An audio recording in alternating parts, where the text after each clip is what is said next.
So, you want to build a successful blog, but how often should you blog?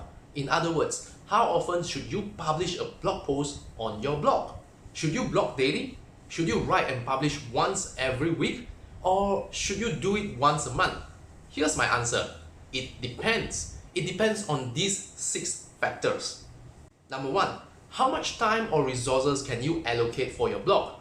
You see, if I tell you that you should blog every day, but you are having a full-time job and you can only spare an hour or 2 a week on your blog, that will not work, isn't it? So, it all depends on how much time or resources you can allocate for your blog. If you are working full-time on your blog, then yes, you can choose to publish on your blog every day. Since you are working full-time on it, then I suppose you have the time to hit publish every day, right? But what if you have a full-time job and you don't have much time for your blog, but you still want to grow your blog? Well then, maybe you can publish once or twice a week. It all depends on how much time you have for your blog. Some people have the resource to hire writers to publish on their blogs, so it all depends on your situation. The good news, you don't have to blog every day. You just need to be consistent. And if you don't have the time or resources, then choosing to publish once or twice a week will be more than enough. Number 2, the second factor you should consider when it comes to how often you should publish on your blog is your objective. Why do you create the blog in the first place? What is the vision you have for your blog? And what kind of blog do you want to create? You see, there are 2 types of content websites. First, we have personal blogs. This is where you brand yourself as the writer for your blog and you create most of the content yourself. Think about neilpatel.com or goreenswriter.com. These successful blogs are run by individuals who want to build their brands and create their community. Next, we have magazine blog. This type of content websites are large and they have thousands of articles. Their content is usually published by many writers and they don't brand themselves as the person behind their websites. For example, HuffPost.com, AddictedToSuccess.com, and National Geographic. Hence, what type of blogs are you trying to build? Do you want to brand yourself as the authority figure behind your blog? Or do you prefer to stay anonymous and publish under a brand name? Your blog's objective will directly influence your posting frequency. For the magazine style blog, it is normally to publish regularly, sometimes even a couple of blog posts a day. But for a personal blog, you can choose to publish once or twice a week. The third factor you should consider is the niche you are in. This is because the industry you are in will also influence how often you should blog. For example, if you are in the tech industry, most likely you are going to write and publish quite often.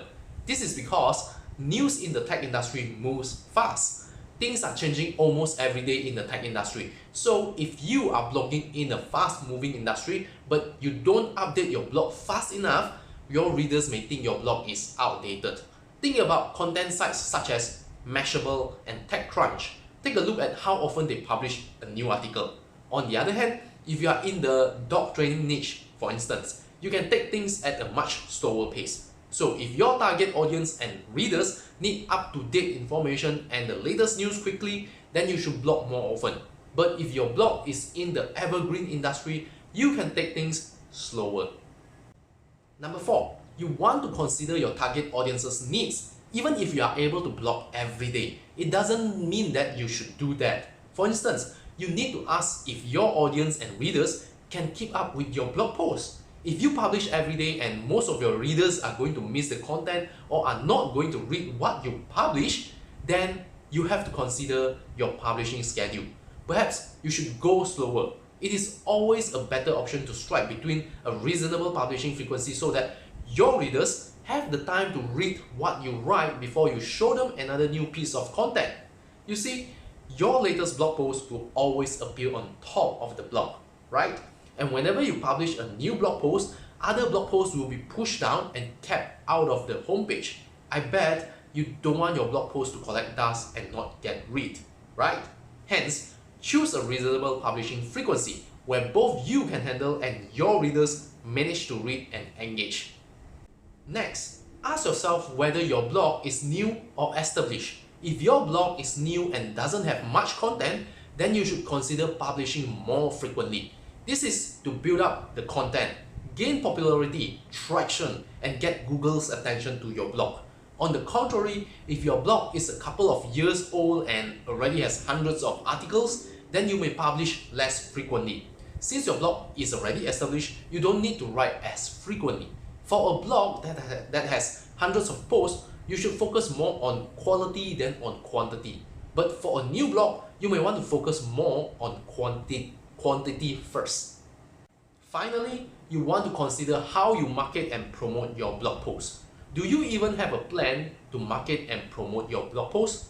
Most bloggers don't have a marketing plan because they think they are bloggers, and so their job is to create content, and that's what they do, write and publish, and they don't market and promote their content.